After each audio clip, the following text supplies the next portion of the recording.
दोस्तों, हिंदी रीडिंग के आज के इस वीडियो में आपके साथ मास्टर भगवान दास की कहानी प्लेग की चुड़ैल का दूसरा हिस्सा शेयर कर रही हूँ।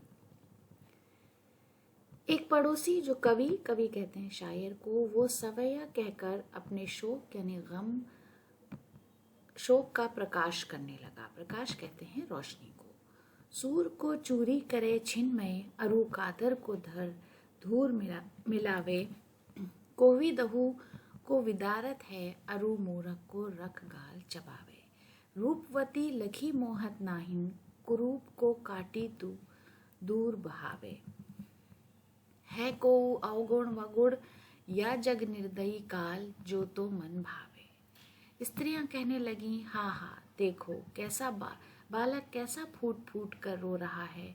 क्या इसकी ऐसी दीन दशा। दीन कहते हैं मजबूर, दशा का मतलब हालत, पर भी निठुर कहते हैं बेरहम, काल कहते हैं वक्त को।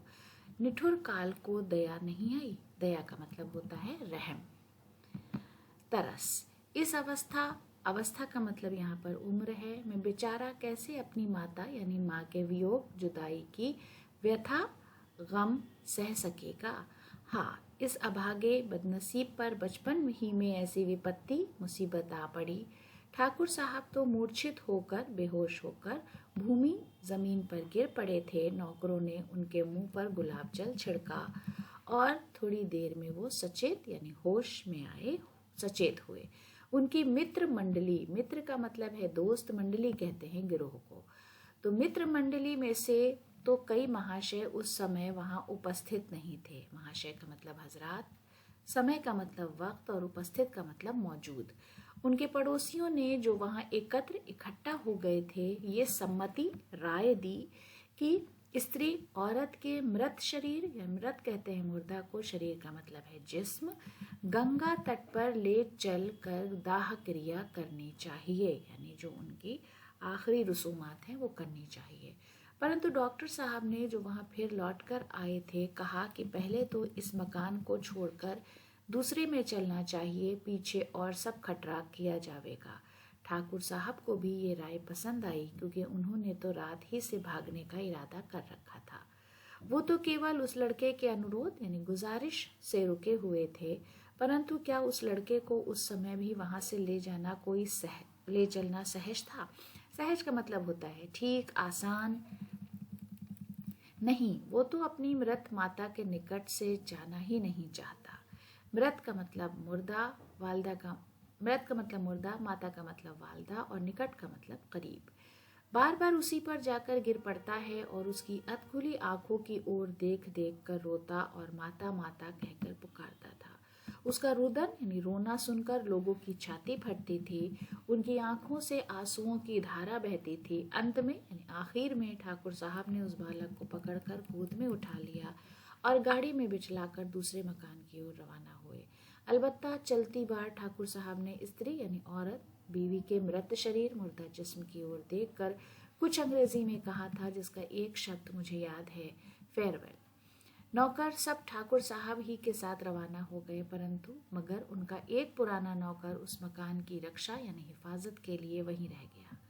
पड़ोसी लोग भी इस दुर्घटना यानी हादसे से दुखी गमगीन होकर अपने घरों को लौट गए, परंतु लेकिन उनके एक पड़ोसी के हृदय दिल पर इन सब बातों का ऐसा असर हुआ कि वो वहीं बैठा रह गया और मन में सोचने लगा कि ऐसी दशा हालत में पड़ोसी का धर्म यानी फर्ज क्या है। इस देश यानी मुल्क का ये रिवाज है कि जब तक मोहल्ले में मुर्दा पड़ा रहता है, तब तक ना कोई नहाता खाता नहीं। जब उसकी दाह क्रिया का सब सामान ठीक हो जाता है और लोग उसको वहां से उठा ले जाते हैं, तब पड़ोसी लोग अपने अपने दैनिक कार्य का मतलब रोजमर्रा के कामों को करने में तत्पर तैयार होते हैं। परंतु यहाँ का हाल देखकर वो बहुत विस्मित हैरान होता था और सोचता था कि यदि ठाकुर साहब भय, खौफ या डर के मारे अपने इलाके पर भाग गए तो मृतक मुर्दे की क्या दशा हालत होगी। क्या इस पुण्यवती स्त्री यानी नेक औरत, पुण्यवती का मतलब नेक, स्त्री का मतलब औरत का शरीर जिस्म ठेले पर लद कर जाएगा। उसने उस बूढ़े नौकर के आगे अपनी कल्पनाओं को प्रकाशित किया, अपने ख्यालात का इजहार किया। उसने उत्तर यानी जवाब दिया कि अभी ठाकुर साहब की इंतज़ार कहते हैं, प्रतीक्षा करनी चाहिए, देखें वो क्या आज्ञा देते हैं, क्या हुक्म देते हैं। वो पड़ोसी भी यही यथार्थ हकीकत समझ के चुप हो गया और संसार दुनिया की असारता, बेसबाती और प्राणियों यानी जिनकी जान है, जानदारों के प्रेम मोहब्बत की निर्मूलता, बेमकसद कहते हैं निर्मूलता को, पर विचार गौर करने लगा। उस समय उसे नानक जी का ये पद याद आया, सबे कुछ जीवत का व्यवहार, और सूरदास का कुछ समय मीत का को कौन भी स्मरण आया। स्मरण का मतलब याद करना। पर समय की प्रतिकूलता यानी गैर मुनासिबत देखकर वो इन पदों को गा ना सका। मन ही मन गुनगुनाता रहा। इतने ही में ठाकुर साहब के 2 नौकर वापस आए और उन्होंने बूढ़े नौकर से कहा, हम लोग पहरे पर मुकर्रर हैं और तुमको ठाकुर साहब ने बुलाया है। वो मत्तन सौदागर के मकान में ठहरे हैं, वहीं तुम जाओ। उस बुढ़े का नाम सत्य सिंह था। जब वो उक्त स्थान उस जगह पर पहुंचा तो उसने देखा ठाकुर साहब के चंद मित्र, कुछ दोस्त जो वकील, महाजन और अमले थे, इकट्ठे हुए हैं और वो सब एक मत होकर, एक राय होकर यही कह रहे हैं कि आप अपने इलाके पर चले जाइए, दाह क्रिया के झंझट में मत पड़िए, ये कर्म आपके नौकर कर देंगे।